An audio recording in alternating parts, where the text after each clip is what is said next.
Esta manhã, para adorarmos o nosso Deus aqui na divisa do Vila Valença com Boa Vista, uma fronteira para o alcance do Evangelho. Nós louvamos a Deus pela vida do pastor Robert, sua família, que já é nossa família, aprendemos a amar, chegou mineiríssimo, comendo pelas beiradas, né? Que alegria receber nesta manhã também os irmãos da Igreja da Lapa, que estão dormindo em colchões bem macios esses dias, confortáveis, né?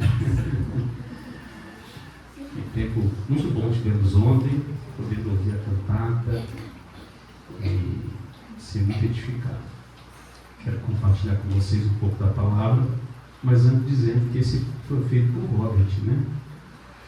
Que é um pouquinho mais, um pouquinho de menor estatura, né? Não me deu um pouquinho. Convido você a abrir a palavra de Deus nesta manhã, em Atos dos Apóstolos, capítulo 16. Antes de nascer no nosso coração, essa igreja nasceu no coração do Eterno, amém?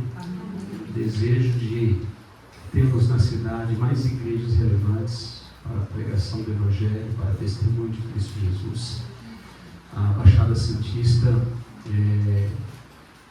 tem cerca de 1,5 milhão de habitantes, mas nós temos ainda poucas igrejas reformadas, pregando o Evangelho verdadeiro de Cristo Jesus. Enquanto você tem muitas igrejas pregando um falso evangelho, ou um evangelho raso, quanto mais você prega, pior o povo fica.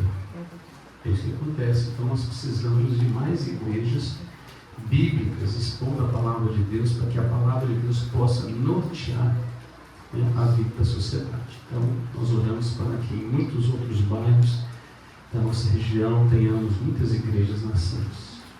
Eu quero trabalhar nesta manhã um texto que fala sobre o nascimento de uma igreja multirracial, multicultural, mostrando o poder do Evangelho para alcançar vidas, e que nós somos alvos dessa graça, para continuarmos levando esta fonte de água viva para todos os povos. Eu vou ler a partir do verso 6, capítulo 16 de Atos, e diz assim a palavra do Senhor: E percorrendo a região frígio-gálata, tendo sido impedidos pelo Espírito Santo de pregar a palavra na Ásia, defrontando Mísia, tentavam ir para Bitínia, mas o Espírito de Jesus não o permitiu. E tendo contornado Mísia, desceram a Troade. À noite sobreveio a Paulo uma visão, na qual um varão macedônio estava em pé e lhe rogava, dizendo: Passa a Macedônia e ajuda-nos. Assim que teve a visão, imediatamente procuramos partir para aquele destino, concluindo que Deus nos havia chamado para lhes anunciar o Evangelho.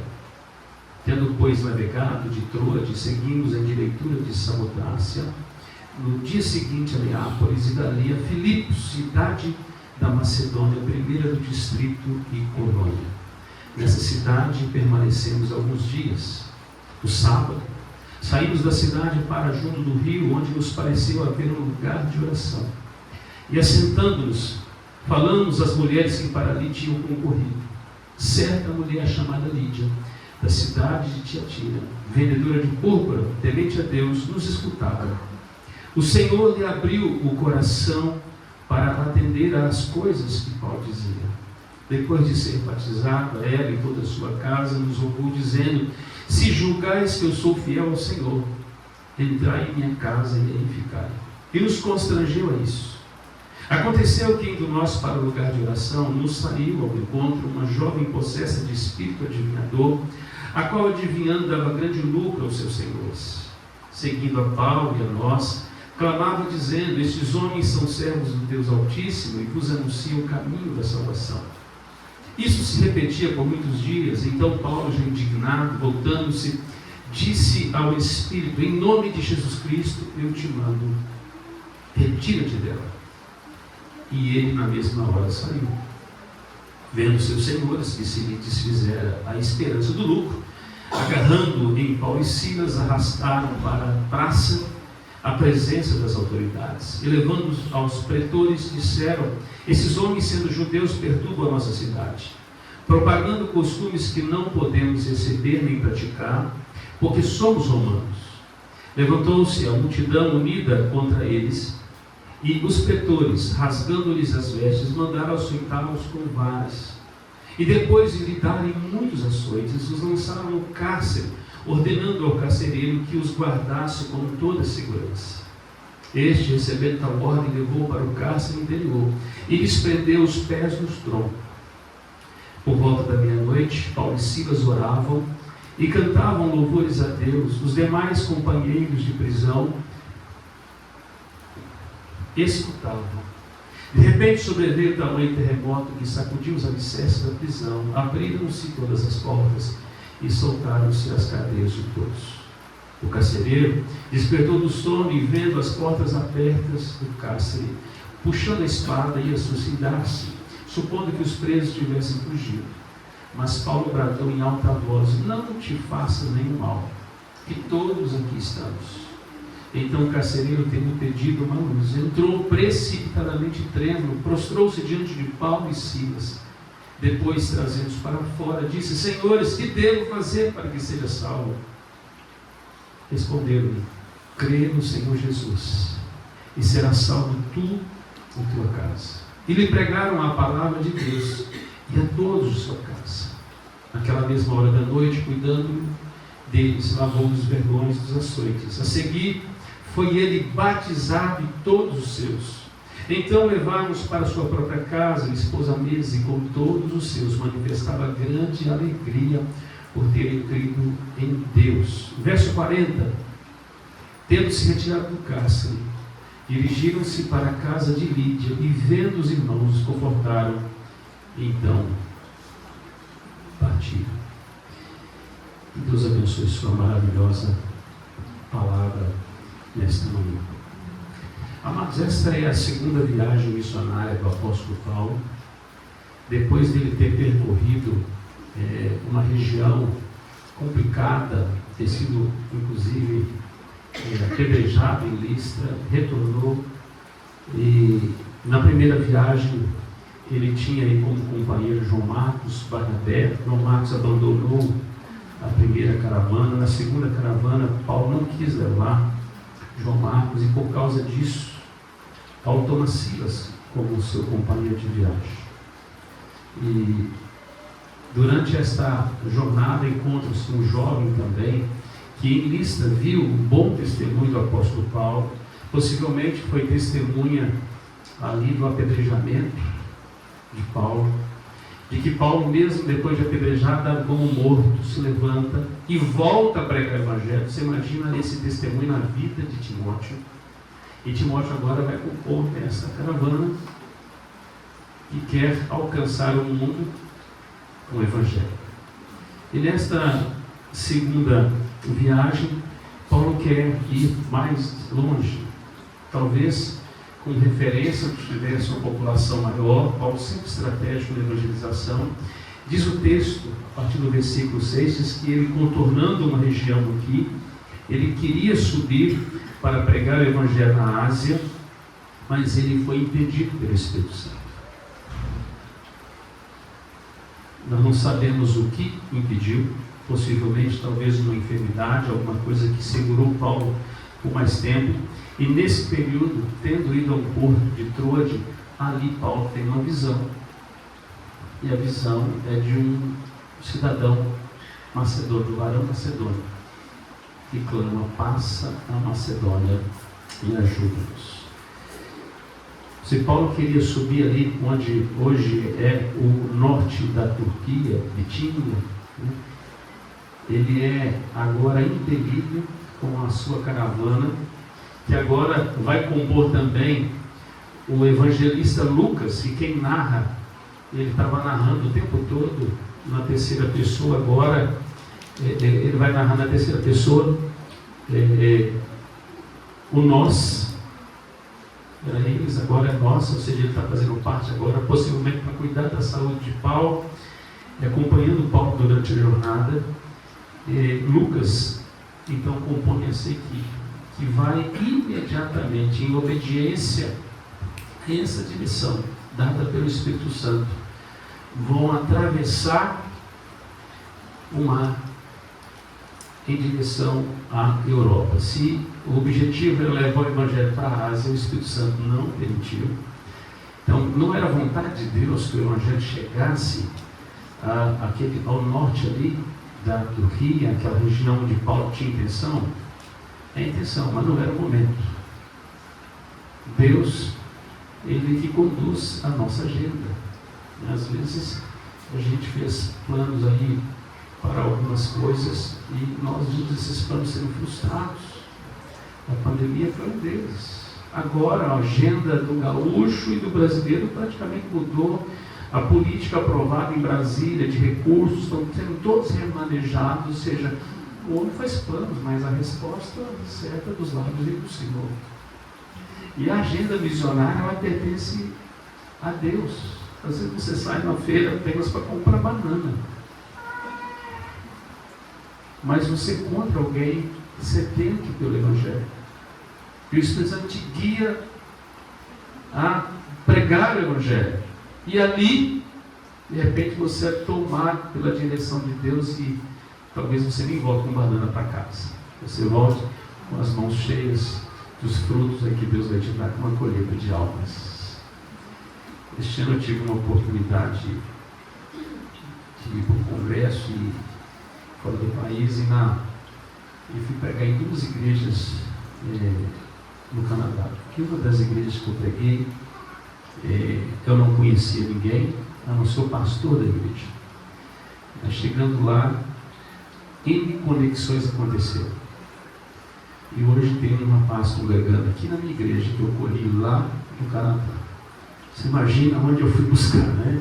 Está congregando, faz parte da célula do presbítero Francisco, do presbítero Chesco, mas foi lá, pregando. A mãe me procurou, ajuda, minha mãe de oração, ajuda esse menino, ele está em São Vicente. Poxa vida, eu fui no Canadá para saber que ele está em São Vicente. É isso. E mais, eu falei, qual que é o endereço dele? O cara me deu, eu falei, nessa rua eu tenho uma célula. Você tem ideia do que Deus pode fazer? O nome dele é bonito, é Gabriel. Olha que coisa linda.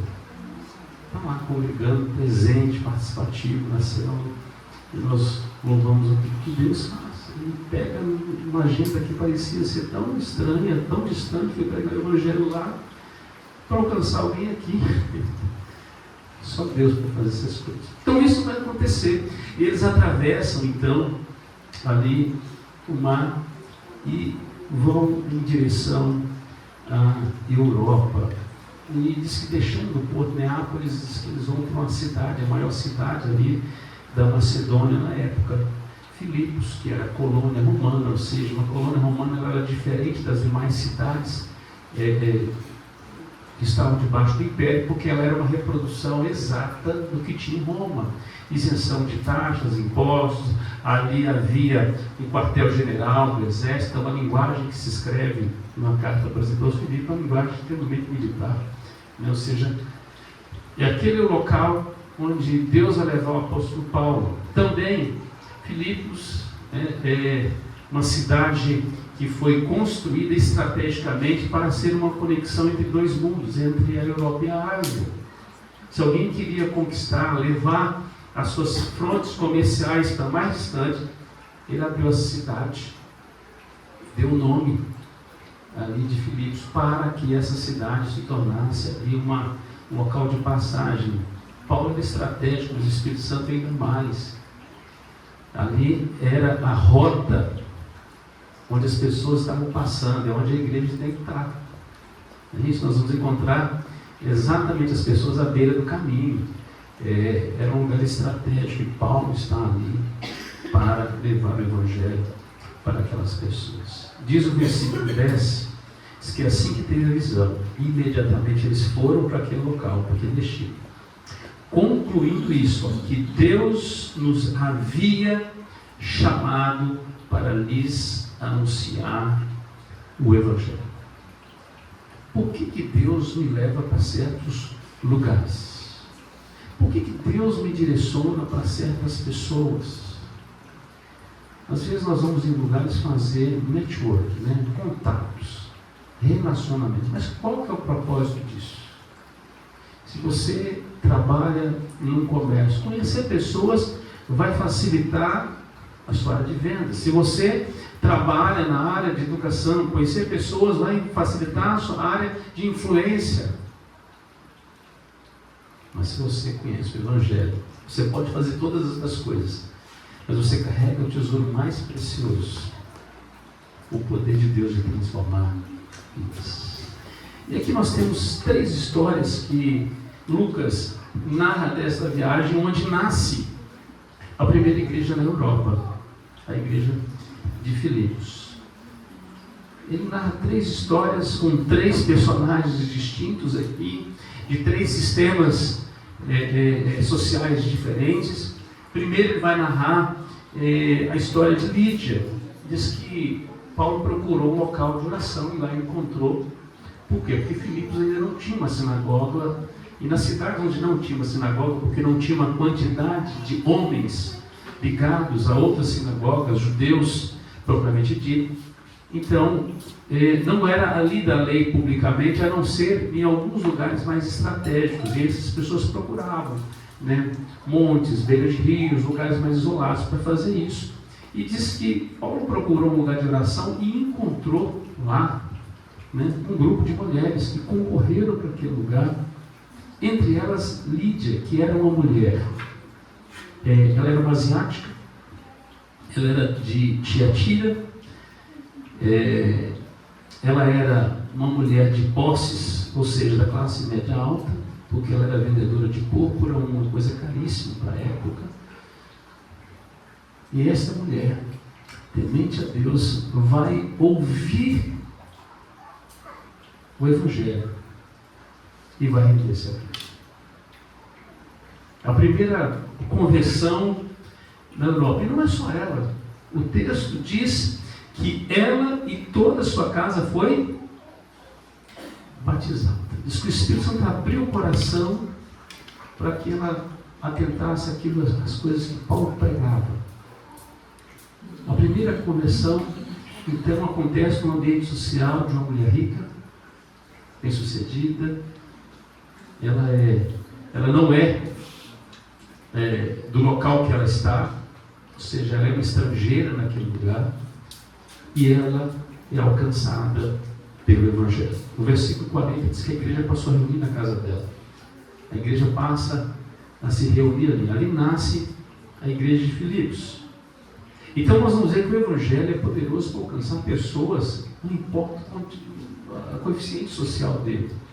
Não importa se ele é o mais rico dos ricos, que mora no arranha-céu, que mora no condomínio, que é aquele que parece estar excluído socialmente por causa da sua deferência financeira, ou seja, do seu status, talvez do seu conhecimento.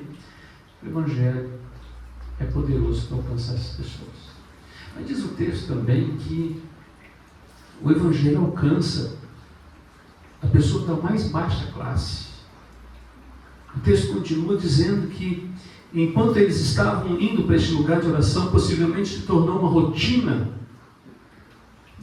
ali está dando certo. Se você é um bom pescador, você vai no local, começou a pescar e está dando peixe naquele lugar, você não vai mudar de ponto de pescaria, você continua lançando a rede ali, e pegando peixe. Geralmente quando você começa a pegar, outros se juntam também naquele lugar, porque está dando peixe. Então Paulo está indo para ali, mas diz que uma jovem acompanha, e essa jovem vai fazendo umas afirmações, parece uma afronta àquilo que Paulo estava pregando, ou uma bajulação de um espírito maligno. Diz que aconteceu que nós indo, versículo 16, para o lugar de oração, no céu encontra uma jovem possessa de espírito adivinhador, do qual adivinhando dava grande lucro aos seus senhores. E seguindo a Paulo e a nós, clamava dizendo: estes homens são servos de Deus Altíssimo, que vos anuncia o caminho da salvação. Mas a mensagem era boa, Mas era uma mulher endemoniada, era uma jovem endemoniada. Essa jovem, ela era grega, ela era escrava, ela estava amando de senhores que usavam o espírito de adivinhação dela para lucro.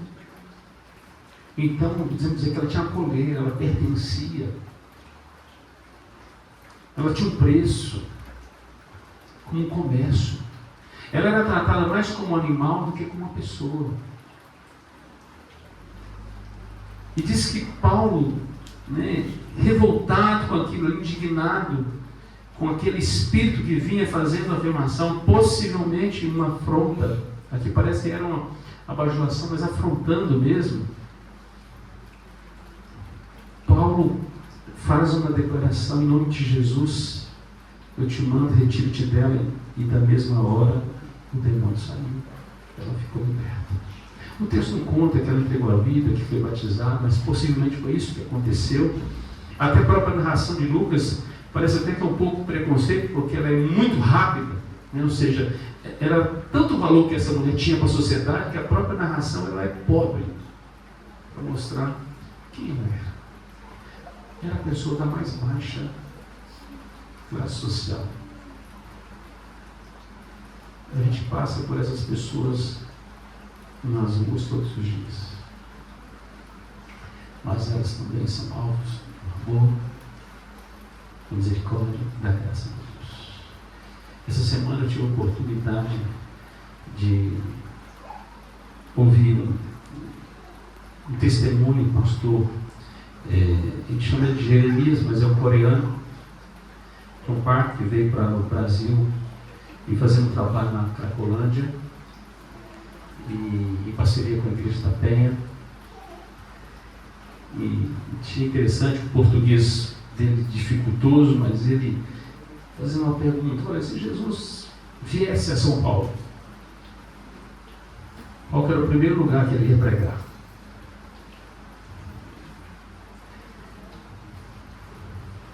E aí só tinha pastores, aquele silêncio, né? Ele falou assim: exatamente onde eu estou pregando. Os pobres, mais pobres dos pobres, os miseráveis, os mais possessos dos possessos. Jesus escandalizava os fariseus da sua época, os líderes religiosos, porque ele ia nas castas mais miseráveis para libertá-los. A palavra de Deus no profeta Isaías, capítulo 61. E depois Jesus vai tomar dentro da sinagoga e fazer a leitura e vai dizer que se cumpriu nele: o Espírito do Senhor Deus está sobre mim, pelo que me ungiu a pregar a libertação aos cativos, pôr em liberdade aqueles que estão algemados. O Evangelho é capaz de alcançar as pessoas mais miseráveis, que estão totalmente possessas, cegas, aprisionadas. É poderoso para fazer isso. Aquela jovem era liberta. Lídia era temente a Deus. Lídia estava com sede de Deus, estava buscando, e ela teve um encontro com o Evangelho. Podemos dizer que Lídia estava no caminho da conversão. Apesar de ser asiática, ela tinha flertado com o judaísmo e já vinha seguindo a fé judaica, e ela tem um encontro com o Evangelho e ela é transformada. Essa jovem não. Ela estava aprisionada no pecado e na escravidão. Mas ela também recebe a graça do Evangelho.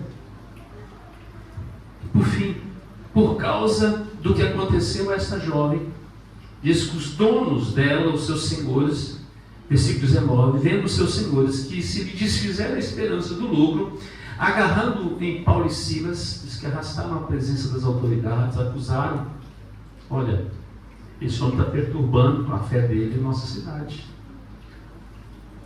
E sem um tribunal, eles são julgados, são aprisionados, são açoitados e vão parar num cárcere E eles podiam estar à meia-noite pensando o que nós fizemos na nossa vida, por que a gente foi atravessar aquele oceano, por que a gente veio fazer nesse lugar, por que a gente começa a pregar o evangelho, que sobra para a gente é paulada, é sofrimento, que nada.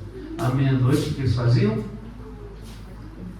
Oravam e cantavam louvores.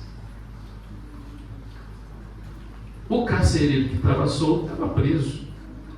Mas Paulo e Silas, que estavam presos, estavam soltos, estavam livres. Em vários textos, Paulo fala que a palavra de Deus não estava algemada. Eles estavam manietados. No lugar mais profundo da prisão, mas dali eles podiam cantar louvores e o evangelho ecoava. Mas mesmo ouvindo os louvores, mesmo ouvindo as orações, o carcereiro continuava duro. Quem era o carcereiro? Ele era uma classe média, ele era um oficial, um servidor público. Servidor público. Ele era adorador de Roma, do imperador. Ele não estava buscando a Deus. Não era um homem preso aos demônios, como era aquela jovem, não era miserável, não era rico como Lídia, também não era temente a Deus, não estava buscando a Deus. Ele estava tocando a vida dele ordinária, como todo aquele que não conhece a Deus. Mas diz que enquanto eles oravam e cantavam louvores, de repente, versículo 26, sobreveio um tamanho terremoto que sacudiu os alicerces da prisão. Abriram-se todas as portas e soltaram-se as cadeias de todos. Nenhum terremoto tem a capacidade de fazer isso, a não ser que seja o Senhor fazendo. As algemas foram abertas. Todo mundo, além da porta da cadeia estar aberta, estava também sem algemas. O que o bandido quer? Uma saidinha não temporária, definitiva, né? Estava pronto. O carcereiro tinha uma responsabilidade muito grande. Se fugisse um preso, ele pagava com a vida dele. Roma não brincava. Então a responsabilidade era muito grande. O que acontece? O sujeito não quer passar por essa desonra. É melhor tirar a própria vida. E ele ia suicidar. De repente uma voz diz: olha, não te faça mal nenhum. Ninguém fugiu não, estamos todos aqui. E aí ele entra em parafuso. Agora o evangelho faz sentido para ele. E ele faz uma pergunta. Qual que é a pergunta?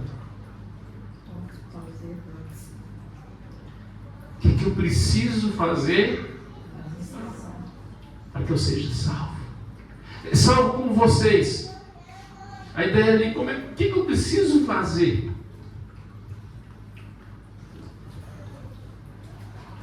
A jovem não pediu para ser liberta, mas foi liberta. Lídia diz que o Espírito Santo abriu o coração dela.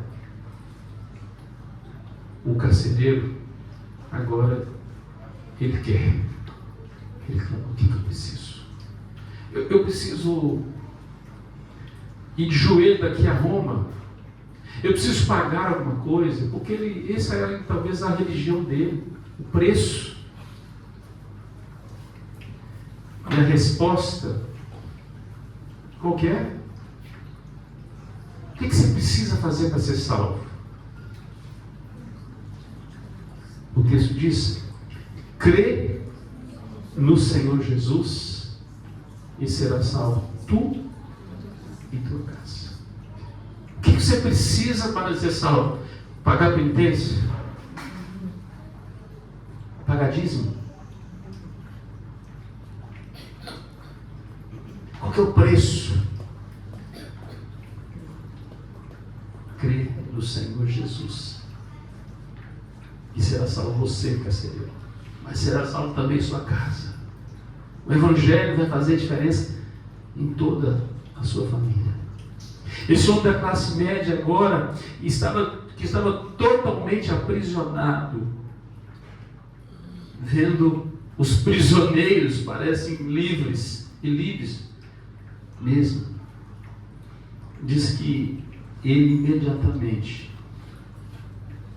ele colocou aqueles homens em liberdade. Diz que levou para sua própria casa. Consciência pesada, porque possivelmente ele açoitou aqueles prisioneiros. Agora é o pai que excede na correção do filho, depois tem que passar remédio.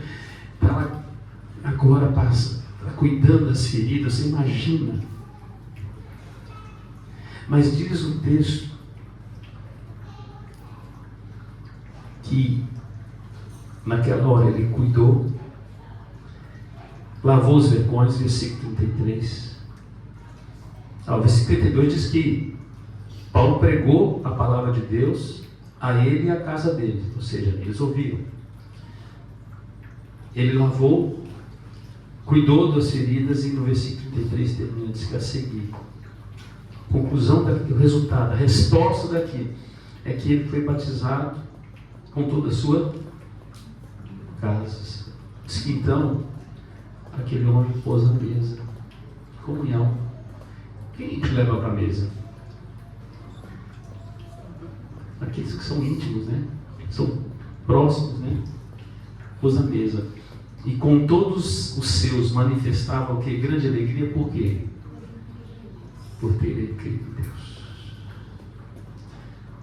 E eu quero concluir que nós temos 3 histórias rápidas. Paulo, Silas, Timóteo, Lucas, esse quarteto fantástico. Estavam vendo agora coisas extraordinárias. O que a gente veio fazer nesse lugar? De repente, nós estamos vendo gente rica ser salva. Nós estamos vendo gente miserável ser salva. Nós estamos vendo gente que tinha o status quo de proteção, né? Classe média, o cidadão romano, o servidor público sendo salvo com uma família. Nós estamos vendo o poder do Evangelho alcançando todo tipo de gente, em todas as camadas da sociedade, em todos os aspectos de pecado, não importa a situação que a pessoa esteja, o Evangelho pode transformar. Por isso, quando nós pregamos o Evangelho, nós pregamos o Evangelho que ele é poderoso. Nós não lançamos sementes sem expectativa de que eu vou lançar e perderei as sementes. Nós lançamos sementes que produzirão frutos para a eternidade. Quando nós decidimos falar de Jesus para alguém, nós estamos iniciando um processo de grande transformação e de impactos que nós nem imaginamos. Quando você testemunha de Jesus no seu trabalho, na sua escola, diante dos seus amigos, ou dentro da própria família, quando você prega dentro do metrô, no ônibus, né, dentro de um comércio, você não tem ideia do poder do Evangelho.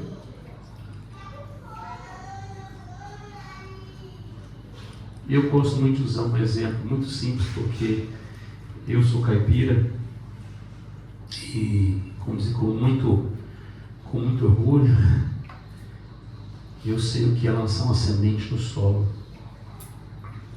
Eu sei o que é regar, esperar crescer, ter paciência de esperar para colher os frutos.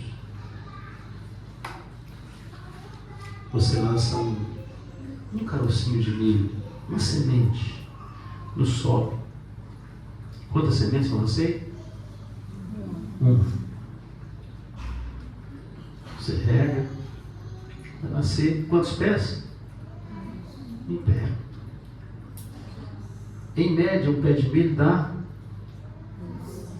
2 espigas. Tem uns mais corajosos que dão mais, mas 2 espigas.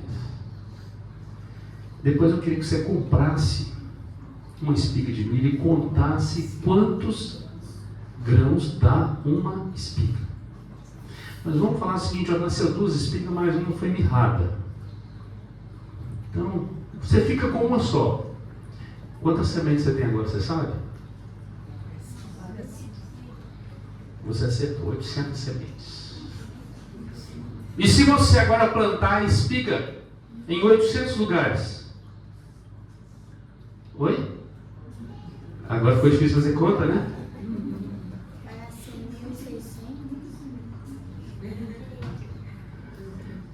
Meus irmãos, assim é a semente do Evangelho. O semeador saiu da semear. Teve semente que caiu na família de Lídia. A Ásia, que Paulo queria alcançar, mas teve que atravessar para a Europa, o asiático se converte. Aí só não sabemos se aquela semente produziu quantos, se foi 800, foi mais. Do outro lado, atravessou uma região, saiu da Ásia para a Europa. Queria pregar na Ásia, Deus mandou para a Europa. Da Europa ele alcança o asiático. Olha o poder do Evangelho. Tinha uma jovem que ele não pretendia pregar, passando por ela. Estava indo para um lugar de oração. Mas ela vinha clamando. Nós lembramos das passagens de Jesus nos caminhos, quando certo Bartimeu clamava: Filho de Davi, tem compaixão de mim. E sabe aquela oração que talvez você já fez para Deus ter compaixão de certas pessoas? E Deus responde assim: por que você não tem? Vocês estão passando por elas. Elas precisam do Evangelho desesperadamente.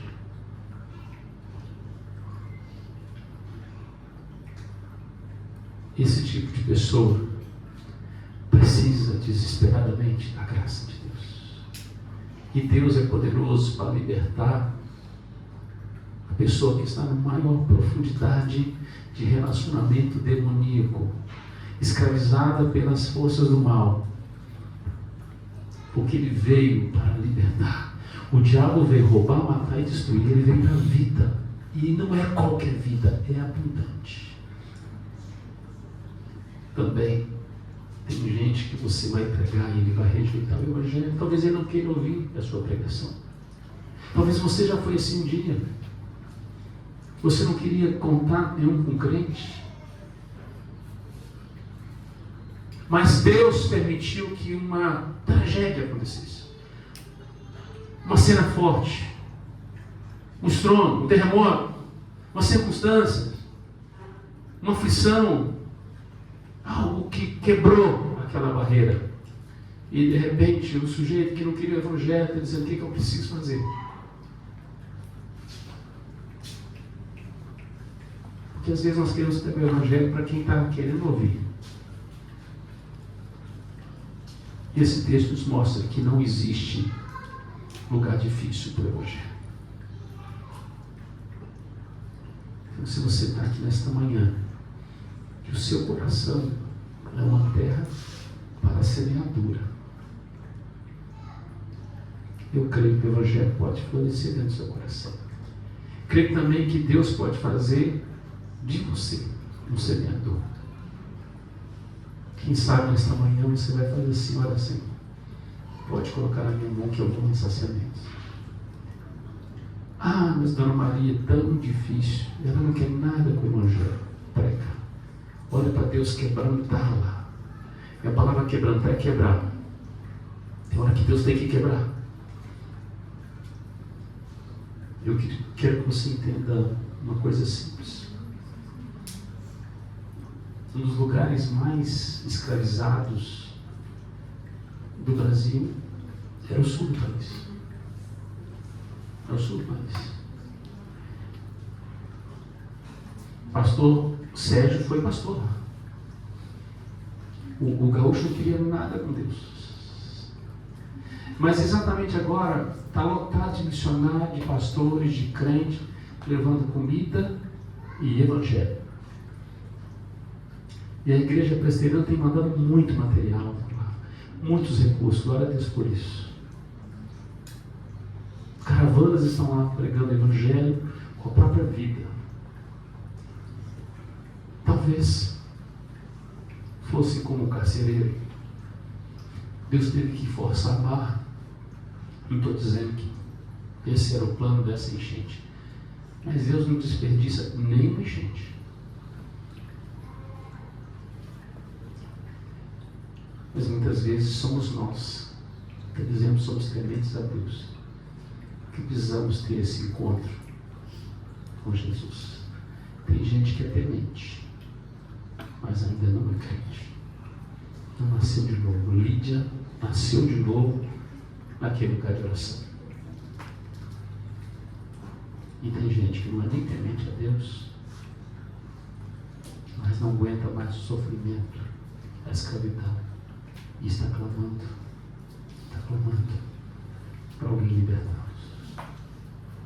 Nós fomos enviados para libertar os cativos.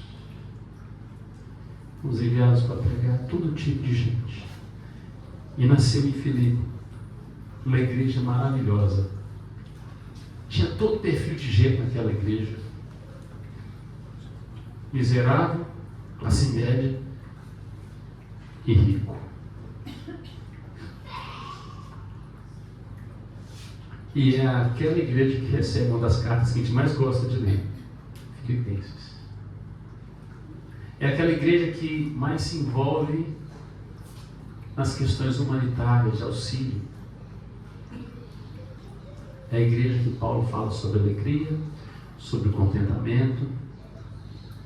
É a igreja que Paulo ora, e o meu Deus, segundo a sua riqueza em glória, é suprir em Cristo Jesus cada uma das necessidades de vocês, porque aquela igreja se envolveu para abençoar o ministério de Paulo e abençoar os pobres da Judéia nos momentos mais difíceis. Paulo vai citar esses irmãos lá na sua carta, segunda carta aos Coríntios, o envolvimento deles, que pediram com muito rogo, com muita vontade de participar da obra. O que o Evangelho fez esse povo? É uma igreja que nasceu, mas que quer participar do reino de Deus, quer ajudar. Que o Evangelho faça diferença na minha, na sua vida, a ponto assim, não apenas da gente receber, mas da gente querer se doar, em nome de Jesus. Quero encerrar orando.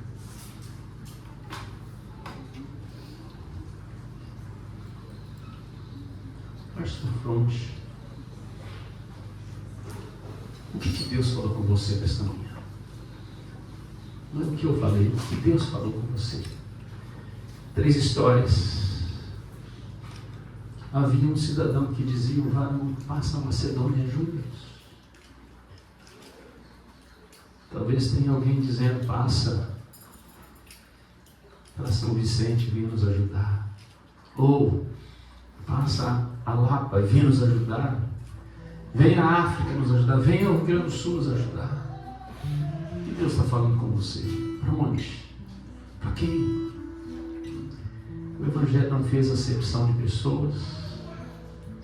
O Evangelho não encontrou barreiras que às vezes a gente se justifica atrás delas dizendo que é tão difícil. Não importa o tamanho do coração, a resistência, o Evangelho transforma. O que Deus tem falado com você nesta manhã? Talvez é tempo de você dizer: eis-me aqui. Me envia, Senhor. Me dá mais semente, Senhor, para semear. Ou quem sabe você nesta manhã é aquele que ouve a boa nova e está dizendo: o que eu preciso fazer para ser salvo? A resposta é crer. Creia no Senhor Jesus. Creia recebendo Ele como seu Senhor, seu dono, aquele que vai nortear suas vontades da agora para sempre, que vai moldar seus pensamentos, suas vontades, porque Ele só é Salvador de quem Ele é dono, Senhor. Se você não se quedar aos pés dEle, se você não reconhecer o senhorio de Cristo, você não recebe a salvação dEle. Precisa crer que Ele é Senhor da sua vida e entregar-se totalmente a Ele. Se você crê, você será salvo.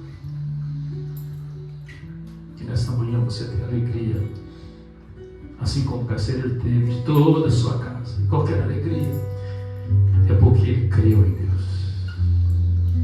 Senhor Jesus, nós queremos te agradecer por tua palavra, que é maravilhosa, poderosa. Pelos nossos corações, ó Deus, sedentos, nós temos sede da tua palavra. E que nesta manhã o teu Espírito Santo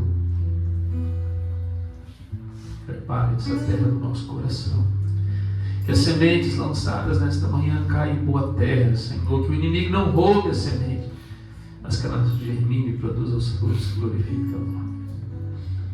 Eu oro por esta igreja nascente, Senhor. Tem entusiasmo, pastor, desta igreja, tua família, grupo base, que possam crer em Jesus primeiro, ter um desejo profundo de alcançar almas, que não seja mais uma contabilidade de mais uma igreja, mas que seja, Deus, ó Pai, a esperança de salvação para um grande povo, que a partir daqui milhares e milhares de pessoas sejam alcançadas pelo poder do Evangelho. Que aqui seja pregado de maneira fiel as Sagradas Escrituras. Que isso seja regado com o coração penitente, intercessor, joelhos calejados, lágrimas nos olhos, sede de almas perdidas, Senhor. Que o Senhor possa abençoar esta igreja. Que ela cresça estruturalmente, mas que ela cresça espiritualmente, em conhecimento. Que os crentes aqui possam aprofundar a sua fé em Cristo Jesus. Que nesta manhã, aquele a quem o Senhor está chamando para a salvação, possa responder com fé. Que o Senhor possa, Deus, fazer tremer esse coração, estremecer, quebrar as cadeias e libertar em nome de Jesus. Aquele que é temente, mas ainda não havia nascido de novo, Deus, como Lídia, esta manhã possa render-se aos seus pés. Aquele que estava totalmente escravizado dos seus pecados, aprisionado pelos demônios, pelos espíritos malignos, nós clamamos: liberta, Senhor. Esse espírito retira-se em nome de Jesus, para que o Senhor possa habitar para sempre nesse coração. Nós oramos em nome de Jesus. Amém. Muito obrigado por nos acompanhar até o final deste vídeo. Para receber mais reflexões e ficar por dentro dos próximos conteúdos, te convidamos a seguir as nossas redes sociais que estão na descrição. Alguns vídeos aparecerão na tela caso queira continuar nos assistindo. Abraço e até a próxima.